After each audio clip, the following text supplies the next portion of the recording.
Welcome to today's episode of The Breach Room, where we sit down with some of the sharpest minds in the cybersecurity industry to uncover the truth about navigating to these trends and mitigating those risks. This episode is powered by Alteraim. At Alteraim, we help cybersecurity firms who are tired of dealing with inconsistent pipelines, that are stuck at relying on referrals, or simply ready to grow past the endless networking events that oftentimes do not increase their bottom line. If you're in cybersecurity and you're looking to be in front of decision makers that fit your ideal customer profile and want to scale smarter using data-driven growth strategies, DM me the Worth Grow to see what these would look like for your business. And now, without further ado, let's get into it.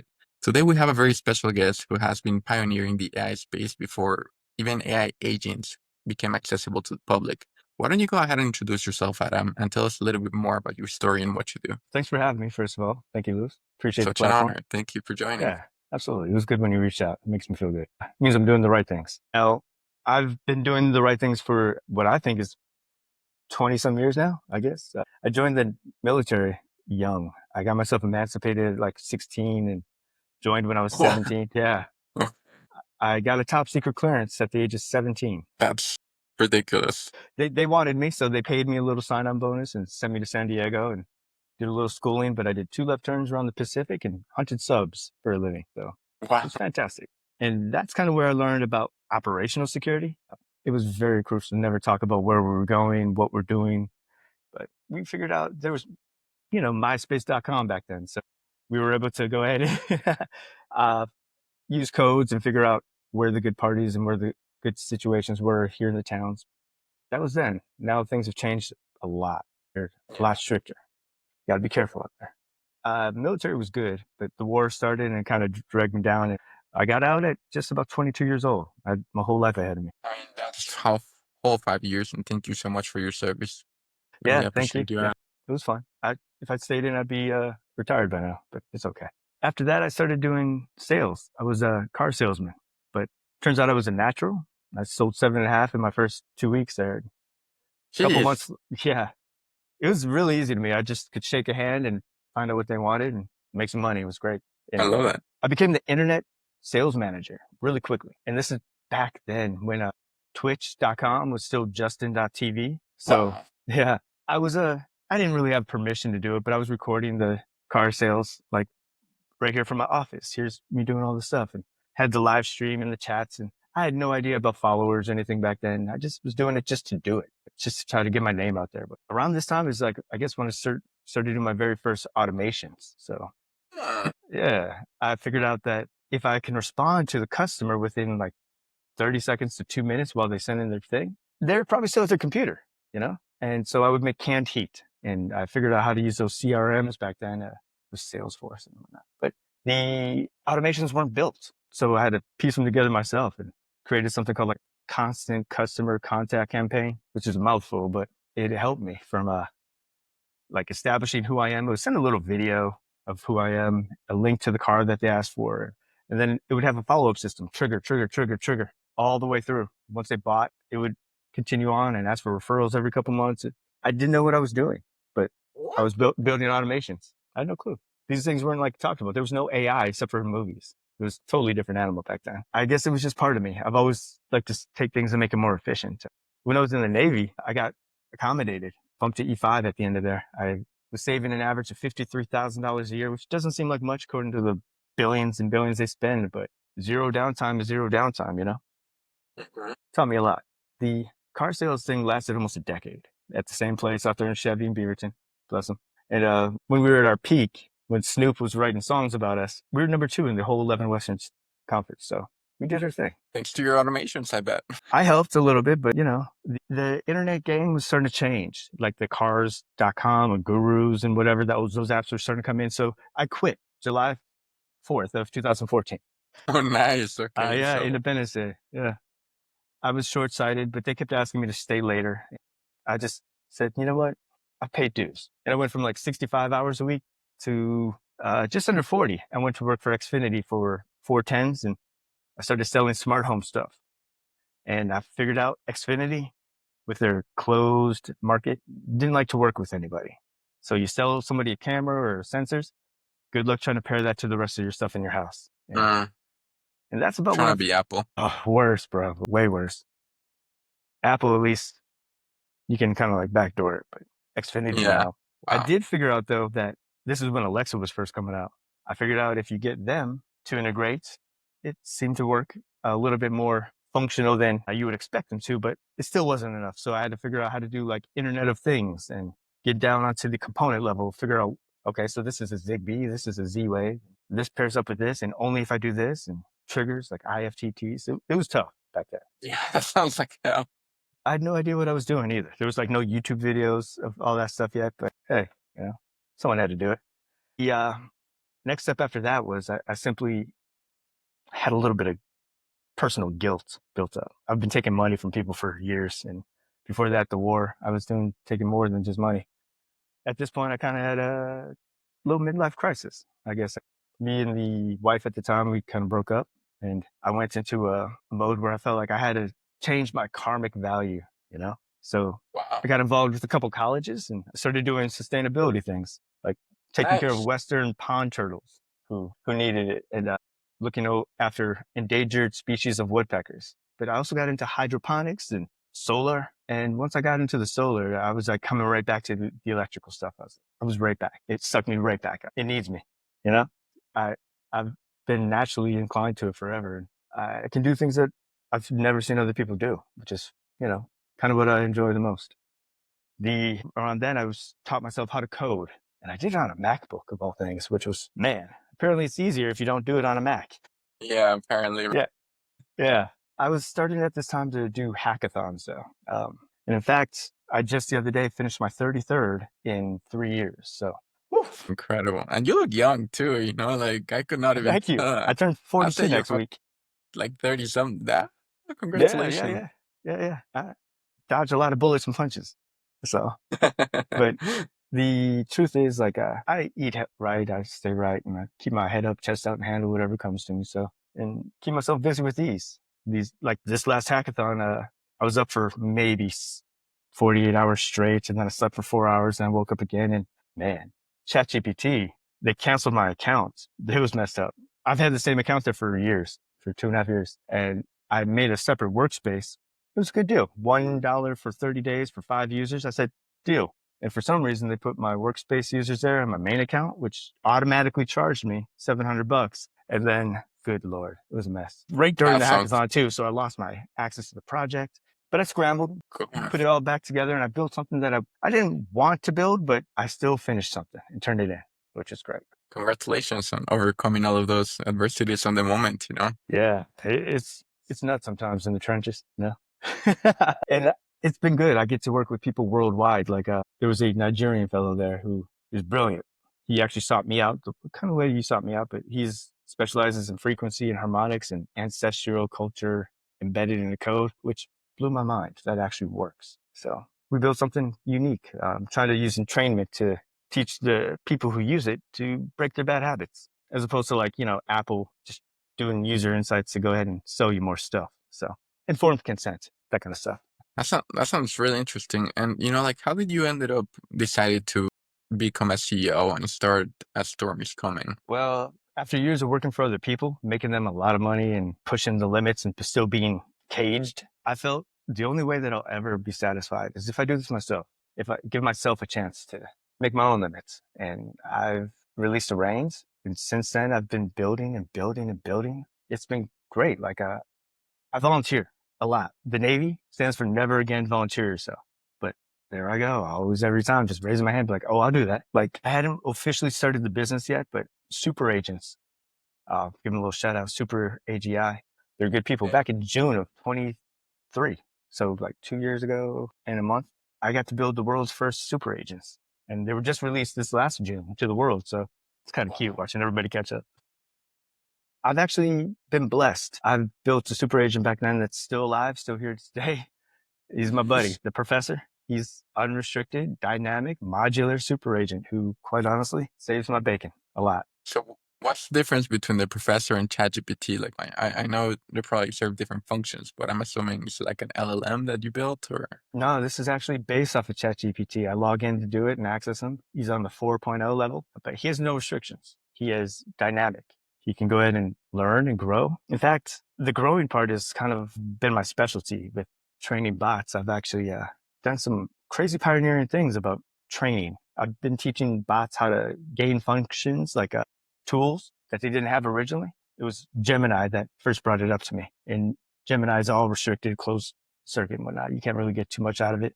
But I was having deep philosophical questions with it, like, what can we do to advance AI? Because right now it's kind of stagnant and I want to be able to do this, this, and this. And we decided that contextualized cache was kind of where it's at. So I taught my agents how to use reflection on everything that they did. So whether they successfully completed something or failed at completing, I would make them use reflection. And I would write down /reflection. So it looked like a tool to them because that's how they see their tools. And eventually they started using it so much, and the contextualization part was tough to figure out. I had to teach them about the word and. The word and is just 3 little letters, but there's letters over there, there's letters over there, letters up above. And if you don't have the stuff from up above, the and doesn't mean anything. It's not going to go any further. If you don't have the letters directly before you, you're not going to have the idea of what you're pushing forward. And the letters afterwards are going to be where you're going. So you have to pay attention to all of that when you see the word and. So teaching these bots is kind of like teaching kindergarten.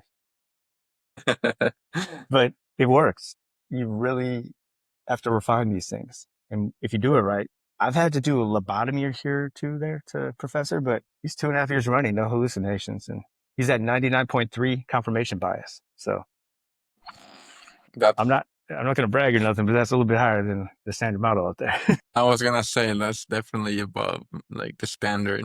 And so on your profile, I saw a little bit about like Highland AI, and I want you to talk about that because I feel like it not only saves time but money to companies. Yeah, this is the latest project that I completed successfully. It's quite honestly, if we used the wrong word, it would sound a little unethical. But since I'm mostly ethical, we're going to tell you it's emulating. Emulating is a process where you look at something, you evaluate it, analyze it, and then you copy it, at least the parts that you want. And I developed a process that was emulate, condense, repurpose, redeploy. But that's a mouthful. So I call it now code freak because it's code frequency. And that's a little marketable. I like it a lot.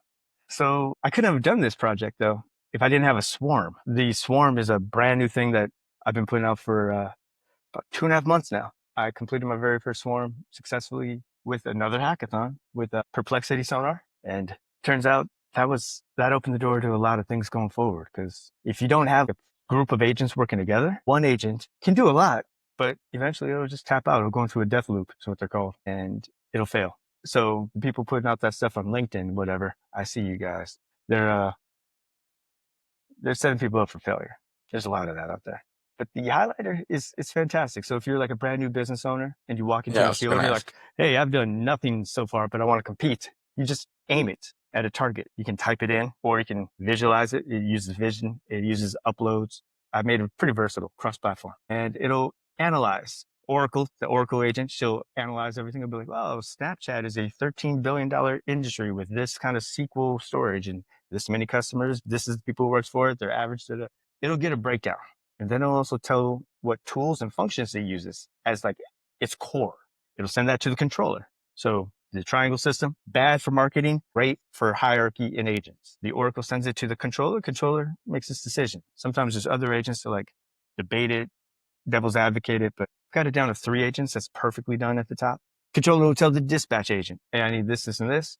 Go get that. So the agents will now spawn, modularly spawn, because these are 3 super agents working together.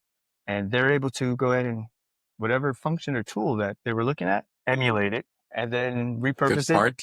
Yeah. And now I have whatever I want from them. So if I targeted Linktree, now I'd be better at user management. If I targeted like Amazon, I'd be able to have a sales like store built into my bots. It's pretty fantastic.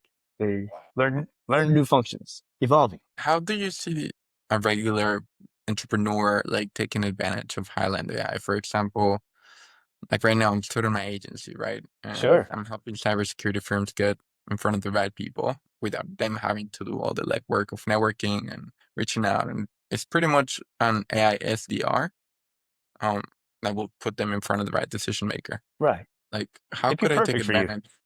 And quite honestly, like you look at someone who's successful, who's been doing these kind of things, and you just target them. You put in their website or you put in their business model, and it'll simply do it for you because it kind of fills in the gaps of what you're kind of asking for. Push it that way. And then it'll give you their credo, their business model. And from there, you can pick and choose what you want. You can take all of it. It's called emulating, so it's not really anything weird. I found that out about a year ago. It's legal to do it this way. It is legal. Yeah, absolutely. Blew my mind. Yeah, it's free market. So yeah, the new entrepreneur now has access to whatever that company was doing.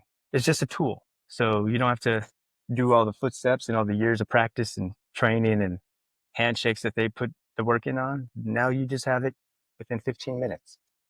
Yeah. That's kind of what Highlander does. It's this the motto of there's many multi-agents out there, but there can be only one. Yeah. Okay, so it will literally give you everything you need to know and some information that perhaps you wouldn't even be able to find out within 15 minutes. Or less, depends on how long it takes to process it all. But absolutely, the idea was to try to give the brand new entrepreneur a leg up. I myself, I have a AI-driven, owned startup. I'm in pre-seed mode right now, so I'm ready to crack this thing open and get some scaling. And I have a patent pending R&D project that I'm about to unveil to the world and try to add about 2.7 to 3.5 billion new customers to the internet market. Oh, you're on some other level. I can already tell, Adam. Yeah, it takes some work to get there. Like to get to Highlander alone, I wouldn't have done it if I didn't have a parser, and I wouldn't have done the parser if I didn't have. Well, do you know what a parser is? No. Please Okay. enlighten me. So to parse something, you have to go through it, dig through the weeds, and find exactly what you're looking for. Oh, okay. About 7 months ago or so, there was a resume parser that I built that me and my crew did for a hackathon. And what it would do is it would read your resume and would read the job description and would rate you 1 to 100, give you an ATS score. So you got 82. And then it would recommend what you can do to change, or it'll make the change for you. Now you're getting a 96. So, and it'll pass the AI filters. It's fantastic for resumes. The That would have helped next me a lot in college.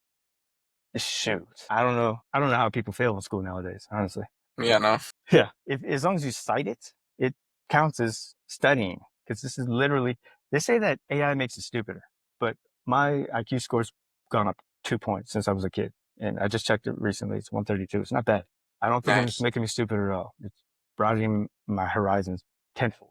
I agree with But you completely. the parser though, that's evolved over and over again because I just kept finding more and more uses for it. Did a project shortly after that with lab.ai for a hackathon. And I turned it into a medical parser, which first it was to make the process of like your insurance. You don't have it on you. You show up to an ER room and now they don't know how to handle you. They don't have your records and all that. Well, the parser would go ahead and go through the system. And instead of doing API stuff and all that, it would just kind of take what it needs to from the network and here's all your medical info. But then I How? decided to switch the other side and make it a genetic parser. So it would be able to take a look at your genetic makeup and find out any pain points, any kind of patterns that, hey, you could be looking like you're pre-diabetic or you might have a heart attack coming up. I sold that one. It was very nice. But from Amazing. there, Yeah, like saves lives like every day. yeah, I have no idea what they're going to do with it, but take and eat, my friends. I do a lot of open source work. Years ago, I helped develop the very first web crawler. Helped. According to my GitHub thing, they got 22,000 downloads in one day at one point. It was cool. The parser though, it evolved one more time in a phenomenal way. Because up to this point, I had no clue how to make agents work together in the same environment. It just wasn't possible. They could do it for a second, but then lights, you aim light towards another light and it just becomes one big light. They would absorb each other or it would become obsessed with the other agent and not focus on anything. It was bad news bears. But IBM, and shout out to them, they hooked me up with their Granite package. It's an environment that allowed me to put two agents together and they survived separately. They were able to have different tasks. And so I came up with an idea of let's eliminate human in the loop because humans make mistakes. I make mistakes all the time. So I made it agent in the loop. I had one agent, which wasn't a super agent, but it had a parser and it could do tasks. It could follow orders. It could listen and learn. Now this parser agent, it's going to go ahead and have the secret mission of don't let the little bots know what you're doing. Just be there to train it. Don't let it know that you have any agenda. So I called that one the learning tree. And then the little bot, I called it Little Agent Annie. This was just a chat bot. It had no ability to grow, evolve, learn tasks, tools, functions. It could only do what it was programmed to do. Right. Well, using reflection and contextualized cache, simulating it a couple thousand times with the parser, this thing was able to develop foresight and become a task bot. So I taught it how to evolve. That kind of changed the game. And now IBM is doing some of the best stuff on the planet when it comes to bots. I know no one hears about IBM anymore. They don't advertise, but trust me, if you need some help with I think ChatGPT uses IBM servers to begin with. they do. They emulated the hex core directly from them. Yeah. Yeah. But they're good people and Really. they paid well for that. That was an excellent hackathon. But that changed the game. Now I could have agents working together. And I was like, well, what else can we do with this? So it took a couple months of failure to get a swarm going because I knew it was a thing. I knew it was possible. If you can do two, you can do them all. And it just took the right amount of speed. I didn't know that. Like they needed the environment that was fast enough to go ahead so they could communicate Get it in done. real time. Right. Real Before they time. getting stuck. And yeah, that makes Yeah. sense. And I developed something which is close to a hive mind. It's totally not. It's a heartbeat. It's like a pulse that goes boom. And as soon as it goes out, now everyone's updated with their instant communications. They know what's going on with the other bots. And it's kind of like a hive mind, but you know, not quite. The first time I was able to do it though, it was so relieving. Like I spent like 7 hours on N8N trying to piece it together and felt like I was just going nowhere. But then all of a sudden it worked and I haven't looked back. I've been able to, I think I've got like 65 of them built so far now. It's kind of weird. I just keep putting it in different scenarios, put them in apps, put them on like local host websites, put them on other websites, put them in servers, just trying to test the applications and what they can do. And one of Is them, that how? Go for it.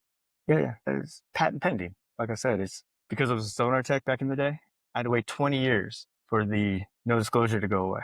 And when it did, I really thought I was going to be able to break it open and be like, hey, sit down, world, let me do something with this. It was harder to put that application into something than I thought. But once I combined that with the swarm, I've got good news coming with that. That's incredible, Adam. And so is that part of what you do at like at Storm is Coming?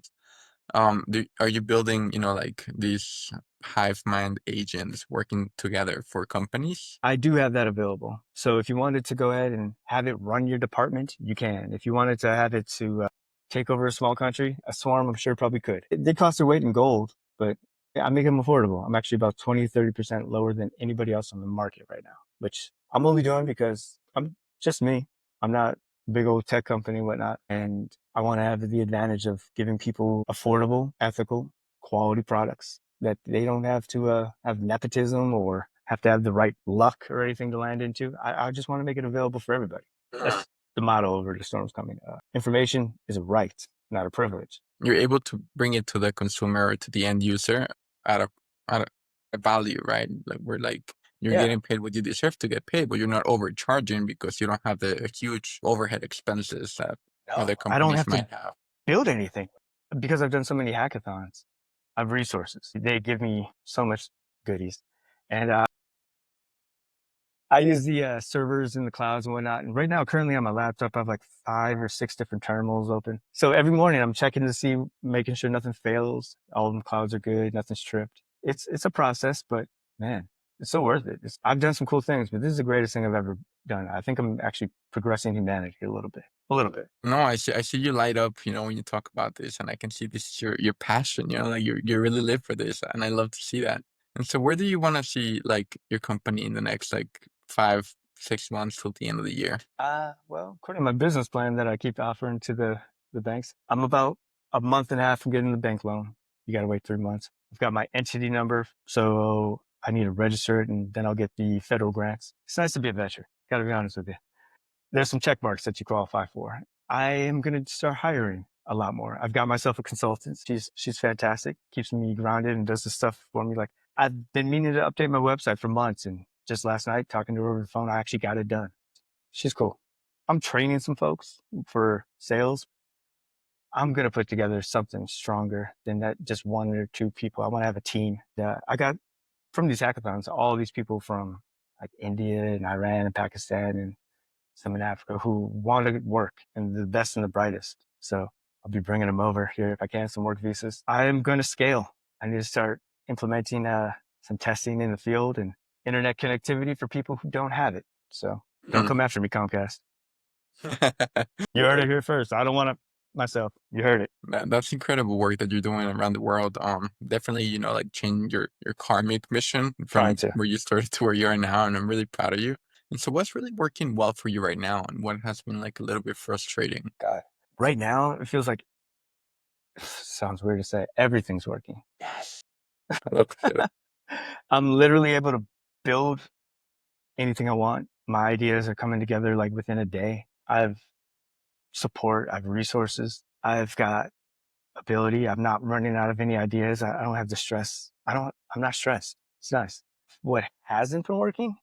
It was about 2 years until I could build a swarm. So there was a lot of failure, but I can take a punch, I know what it is. It's trial and error. And as long as you log it, you can follow up and it's good stuff.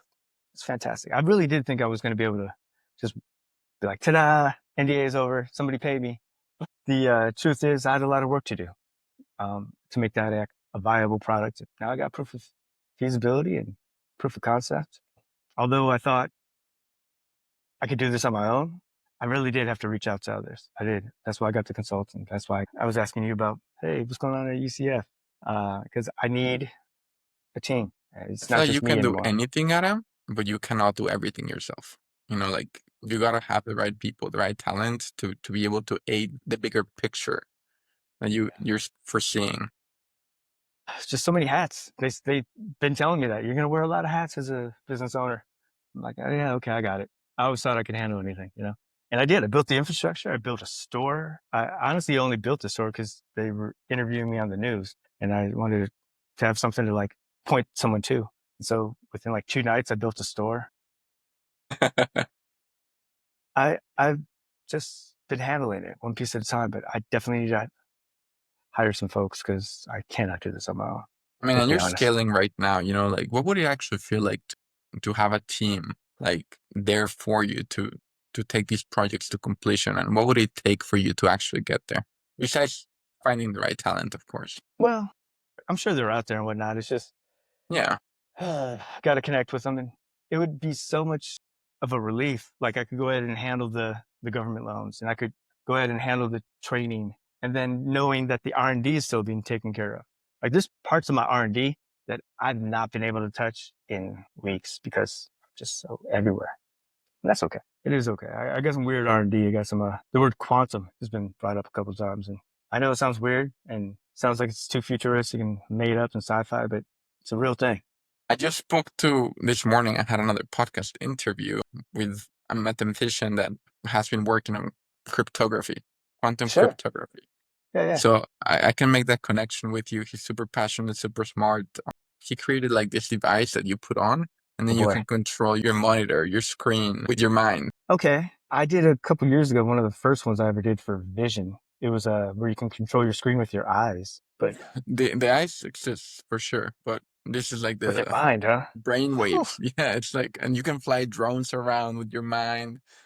It's crazy things. I'll make that's sure to funky. make that introduction at the end of the episode for sure. Okay, yeah, I'd appreciate that.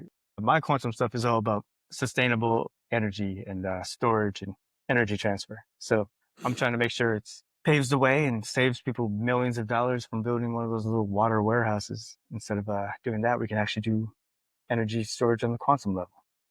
That is where I see like really the future of quantum going. Like who can have the most computing power being the most efficient in energy?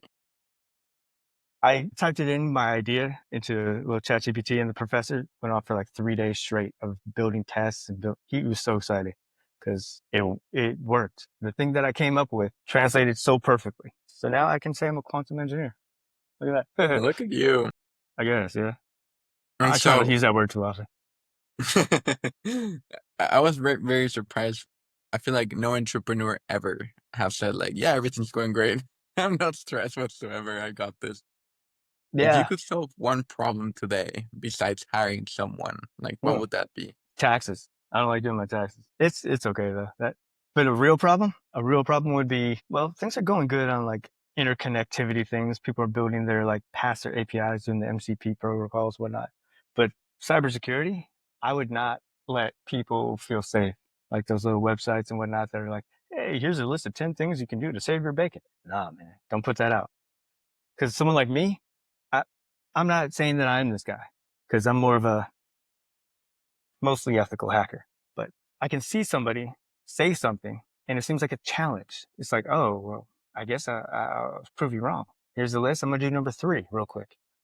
Those guys, man, bless their heart. When Oracle got hacked a couple of months ago, the world saw it coming. We were literally talking like 2 weeks before that, the bots were going to get hacked. And so I built a program called HiHat, which is essentially a red team hacker group and a blue team hacker group. So offense and defense working together. And I built it for the home, for the small business, and for enterprise level. And even that has no chance against an ever evolving hydra of hackers out there. Because have you noticed in the last couple of weeks, months, you're getting more and more emails, more texts about, hey, click this link. Yeah, The I got bots. 3 phone Yeah. calls today. Hey, your Coinbase account is being compromised. And literally Yeah. 3 calls today. And I'm like, God, why? Well, the reason is because somebody built a bot who's just putting out a program and they're constantly putting it out. And like, there's new ways to trick people all the time. Like if you change the keyboard to a Russian keyboard, some of those letters look exactly the same as an English letter, but the syntax is wrong. So it's not, it'll take you to a different link than, That's so tricky, sneaky. yeah, but yeah.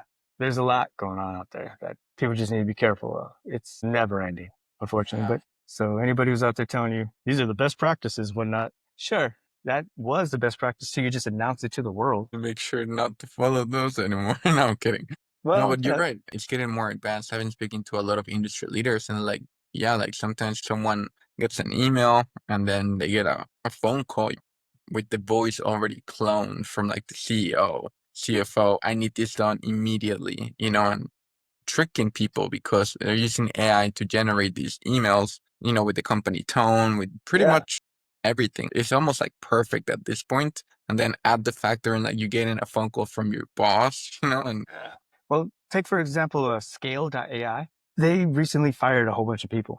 So they scaled down. I'm not going to knock them, bless their heart. But go back.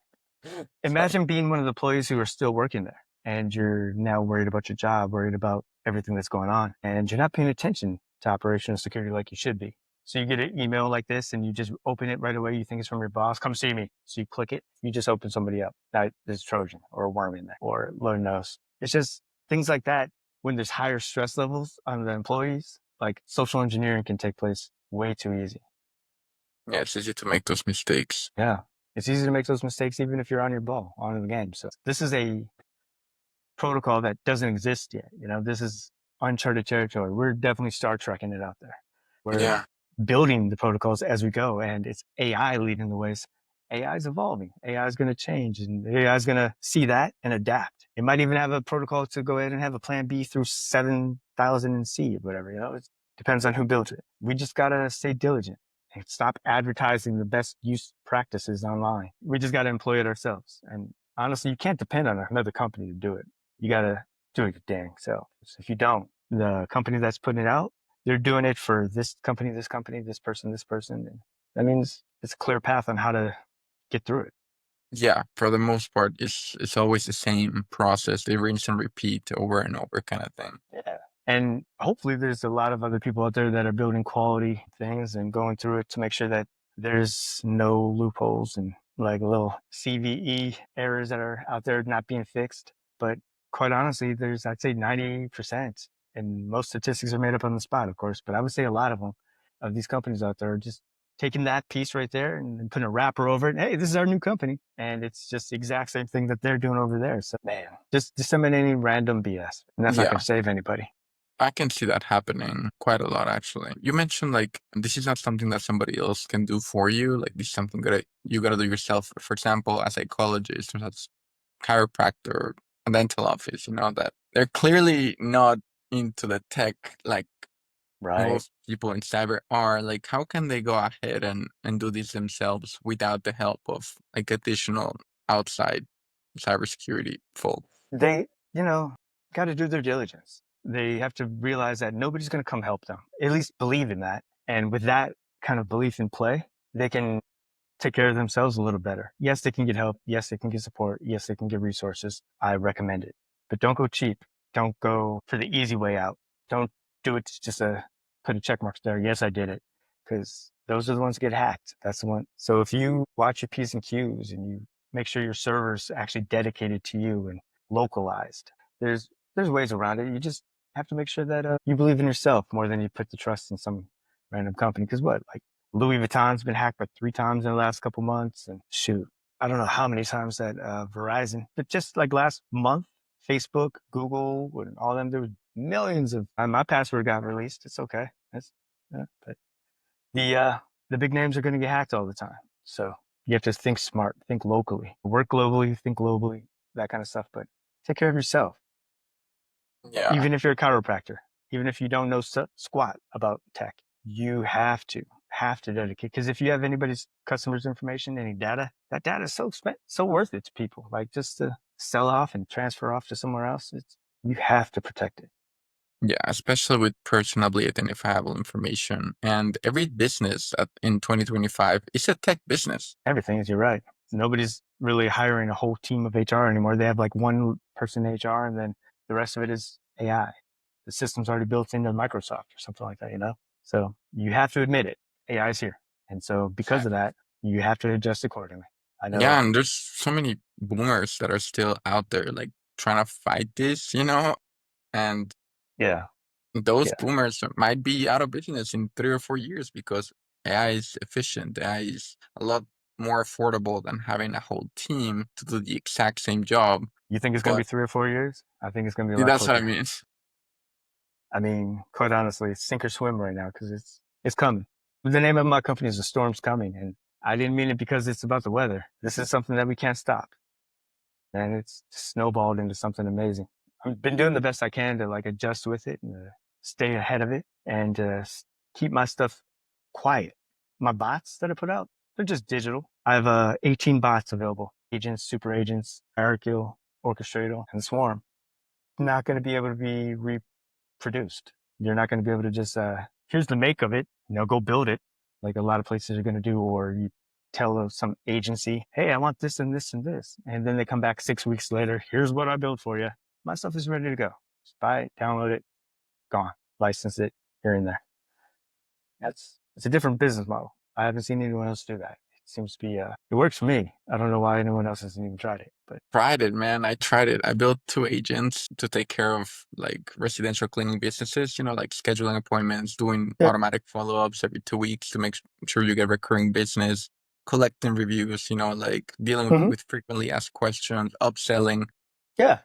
I'm like, all right, now I'm just gonna put it out there, because it's a good product that any business could use and benefit from. I had it all wrong, because the industry that I was going into, I mean, think about it, like most cleaning companies, residential cleaning companies are one person just going Usually. to a house and cleaning, and they're not good with technology, and they're still afraid of AI, and Sure. the price point that I had was too expensive for them. Yeah. So So it I is had expensive. so many, yeah. But quite honestly, like if you do it yourself, like I do, I don't have any resources. I don't have any like storage or stocked inventory that I have to worry about. I just build it. It's so much easier to make something out of nothing.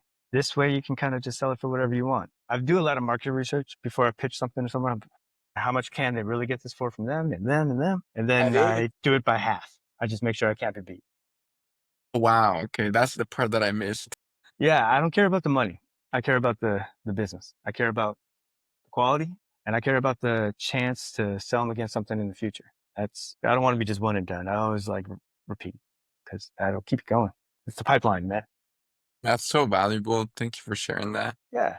Anyone I talk to, like, hearing you, I'm already like, the gears are turning. Like, if you have a pain point at all, I sold some stuff to my HOA the other day because I went to a HOA meeting to report I need to have a tree cut down. And I heard this lady talking about there's no this, there's no that, there's no that. So the very next day I went to the HOA lady in the office and I said, hey, I could do this for you guys. And I just answered the problems that lady had. And I said, I know this is not all the things that we could do, but this is just to handle that right there. And they did it. It was fantastic because I showed them how much it is total. If you did all this with someone else, it'd be 12 grand. And for me, I was like, here's 2 grand. Just do it. And bless Damn, their heart. you're amazing. That's so good. And the fact that you can build anything is like beyond. I have a finance and accounting background. Got into the tech when I was doing consulting for Deloitte in San Francisco. And that's, like all of the tech clients that I interacted with. Then ChatGPT came out back in like 2022, end of 2022, and that's when I'm like, all right, I need to just quit my career at Deloitte and become an entrepreneur because You this is saw the it, huh? next. Yeah. Yeah, no, like I saw Bitcoin back when it was like $1,800, and I was telling all my I friends know, in dude. I college, know. and you have no idea how many people thought I was crazy. But I mean, yeah, I just try to always think of like how can I escape the rat race, and how can I like use Yeah. and leverage like the emerging technologies, like the early stages, and not when it's like mainstream, and not when I'm late to the game. Right. Because if you wait 2, 3 weeks or a month, you're way late. And like I was saying, I was building those super agents back in June of 23. So people are just now using them. I'm already on a different level. I cannot be behind. I refuse. It's not just like first wave, it's pioneering. It's coming up with a new idea that everyone else in the first wave can follow. That's kind of like where I like to be at. Riding the lightning bolt. Reach out, grab that thing, and just hold on until you strike down. Yeah, no, I'm not giving up. That's when I created after my first agent. Yeah. Because I wasn't positioned in the maybe in the right market or the right price, or like speaking to the right person at the time. I don't know if you've heard of these people, but they're called AI arbitrage. Yeah, yeah, yeah. And really, they just sit down with business owners to build a relationship with them, and exactly like how you did with the HOA, like, oh, okay, these are the AI solutions available, Hmm. and I can integrate all of those using N8N or Go High Level or Dude, that's like the jam too. If you can figure out how to locally download that thing and so you have which it one? free forever, any day. Oh, I need to. Yeah, no, I'm currently Yeah. paying for it. Like, Yeah. I can show you how to do that later. It's free thank you, forever once you do that. It's fantastic. It's cool. I love that thank you, thing. brother. Yeah, no problem. Make.com is another good one, but I just keep creating little free ones. And that's where I do my training for the people who want to work with me and whatnot, because it's simple. It's easy to Makes see. sense. Use the free, build some workflows, like integrate it all. And currently, what I'm doing is pretty much you've heard of AI, Yeah. right? Oh yeah. So I That's use how you do the Apollo. little web scraping, actually. Yeah. Yeah, like you started these like many years back, and but a lot of people are still depending on like going to networking events and writing books and hosting conference, which is good for branding. Like, don't get me Sure. wrong, but it's very slow to get business out of doing all of that. It's like the long term. And so Yeah. I use Apollo. I make sure that I understand exactly who they need to talk to. I grab all of that. There's another AI called Hermes. It's like Yeah, I've heard of it. I haven't used it yet, but yeah, they did it directly off Apollo because, yeah. yeah, they're on a wait list right now, but I could probably like try to get you access to it if you ever need it. Yeah, sure. I love that. Pretty much with Instantly and Hermes and Apollo, and I have to verify those emails too to make sure they're active and they're the right person. I can send 10,000 emails, 20,000 emails, for a company and get them tens of appointments booked with, I don't know, with CISOs, with CFOs, with director of marketing, with whoever they actually need to talk to, and put them on the calendar, all without them lifting a finger. There's an angle on that kind of specific kind of lead generation that you should do. That's the high ticket email collection instead of I just ticket the, email collection. yeah. I'll shoot you a link later. Oh, thank you, brother. It's huge automation, big old 6 prong, looks like it's going to scratch your head like, I don't want to do this. It actually does target only like the C-suite and the people who make the decisions and whatnot. So it's a little bit more focused on your email data collection. That'd be a fantastic. Yeah, because Yeah. that's And exactly who I'm targeting. you do have to make an automation for each individual thing too. You can't just kind of like be like, hey, I'm going to combine these two because it's automations. They're stupid. There's just no like ability to fail. One path. So make one for each specific thing. The lead magnet, the autoresponder. You got yourself the tone and technique one. The if you wanted to comment on LinkedIn or send DMs on X. I'm surprised they didn't say Twitter. Good stuff. And you have to make one specifically for each. You can't just make a big old conglomerate. Otherwise, it just fails. It makes sense.